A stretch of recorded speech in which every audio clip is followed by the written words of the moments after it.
दिव्य कलम के सभी व्यूअर्स का मैं दिव्या भसीन कोचर हार्दिक अभिनंदन करती हूँ। आज जिस दिव्य कलम की रचना मैं आपके सामने लेकर प्रस्तुत हूँ वो कलम किसी परिचय की मोहताज नहीं। जी हाँ, मैं बात कर रही हूँ आदरणीय कमलेश भारतीय जी की। पूर्व उपाध्यक्ष हरियाणा ग्रंथ अकादमी रह चुके भारतीय जी हिंदी साहित्य जगत को अब तक 10 कथा संग्रह दे चुके हैं, जिसके लिए उन्हें अनेकों बार सम्मानित भी किया गया है। तो चलिए सुनते हैं उनकी कलम से लिखी एक कहानी, कठपुतली। अगर पसंद आए तो लाइक और कमेंट जरूर करें और ऐसी ही रचनाओं को सुनने के लिए हमारे चैनल को सब्सक्राइब करना मत भूलें, बेल आइकन जरूर दबाएं। तो प्रस्तुत है कहानी कठपुतली। मैं जड़ की जड़ वहीं की वहीं खड़ी रह गई। लगा जैसे कोई प्रतिमा बनने का शाप दे दिया हो मुझे। क्या जो सुना वो वही था? जो सुना वो किसी नाटक का संवाद तो नहीं था, वो तो जिंदगी के किसी खास पल की गूंज थी। यहाँ मैं डायरेक्टर हूँ और मैं ही हीरो। ये नाटक मेरे दम पर है। इस खेल तमाशे का दारोमदार मुझ पर है, तुम पर नहीं, समझी?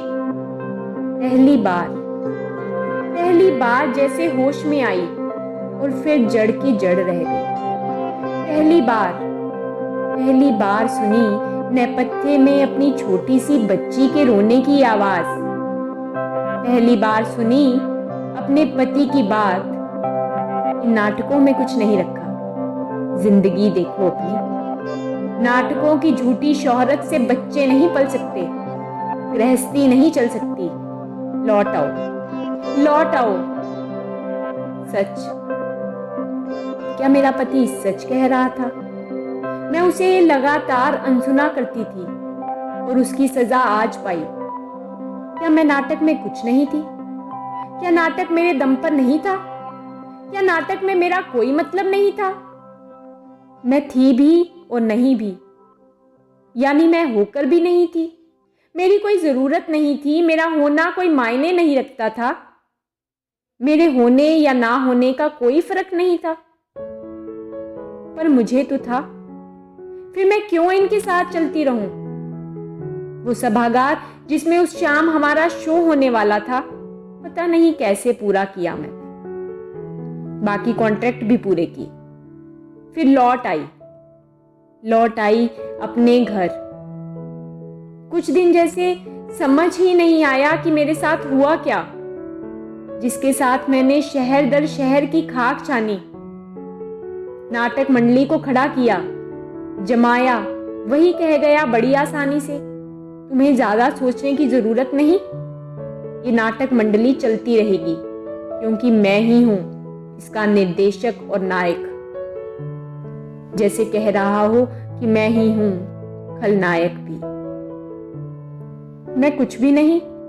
भ्रम में जीना हो तो जी लो, तुम कुछ भी नहीं। यह क्या सुना था मैंने? क्या यही सुना था मैंने? ठीक है, मैं कुछ भी नहीं, तो अब से और आज से नहीं रहूंगी आपके साथ। मत रहो, चला लूंगा तुम्हारे बगैर, नाटक बंद नहीं हो जाएगा। जाओ। चली जाऊंगी। मैं पैसे के लिए नहीं आई थी, रंग कर्म के लिए आई थी। वो आपके बगैर भी हो सकता है, ये मैं साबित कर दूंगी। Challenge accepted. एक नारी जागी थी जैसे मूर्छा से।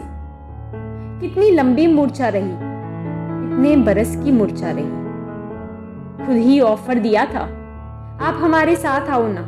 मैंने हिम्मत जुटाई, परिवार से लड़ी, सब कुछ सुना जो एक ब्याहता सुन भी नहीं सकती, सब सहा। पर नाटक मेरा जुनून बन गया। यहां से वहां, वहां से यहां, शहर दर शहर, देश ही नहीं परदेश। नाम शोहरत, पर पैसा नहीं लिया एक भी, सिर्फ समर्पण दिया ही दिया। कॉस्ट्यूम भी अपने खर्च पर मिला क्या? जाओ, वहम में ना जियो। ये बस यही सुनना था? तो सुनो, मैं भी आपके दम पर नहीं, अपने दम पर आई थी मंच पर। अपने दम पर लौट कर दिखा दूंगी। ये चैलेंज स्वीकार।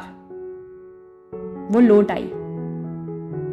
वही सारे कॉस्ट्यूम लेने घर भेज दिए जूनियर आर्टिस्ट, जो मेरे ही पैसों से बने थे। मैंने चुपचाप सब सौंप दिए। ले जाओ, खुद बनवा लूंगी। अरे आप साथ नहीं होंगे तो क्या मंच पर नहीं जाऊंगी? देखना एक दिन। इस तरह हमारे रास्ते अलग अलग हो गए। एक शहर में, एक ही संस्थान में हम अजनबी बनकर रह गए थे। अंदर एक ज्वालामुखी धधकता रहता। कुछ कर दिखाना है, कुछ कर गुजरना है। इस कर गुजरने की गूंज मन में गूंजती रहती। सवाल ये भी कि नारी की कोई भूमिका नहीं। क्या कला की दुनिया में नारी सिर्फ शोभा की वस्तु है? नारी को इतना ही सम्मान कि हमारी मर्जी से चलो, फिर वो चाहे कला हो या परिवार या समाज, सब एक ही डंडे से हाँकते हैं नारी को। या नारी के लिए एक ही डंडा है या पैमाना है, कहीं कोई बदलाव नहीं। ये कैसा सशक्तिकरण, कैसा स्त्री विमर्श। नारी तो वहीं की वहीं, जस की तस। फिर एक आइडिया आया। जैसे मैं कठपुतली बनी रही, क्या मैं कठपुतलियों के साथ नाटक नहीं कर सकती? पर कठपुतली तो कभी नचाई ही नहीं, खुद कठपुतली बन नाचती रही।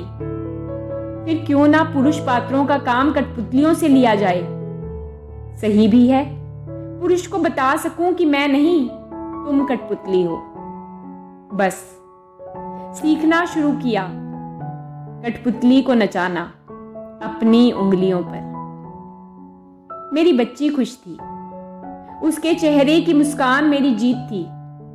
मैं घर तो नहीं लौटी, पर घर और नाटक के बीच संतुलन बनाना सीख गई। आज मेरा कठपुतली शो था और मेरा पति सबसे आगे बैठा तालियां बजा रहा था। ये मेरी मंजिल थी।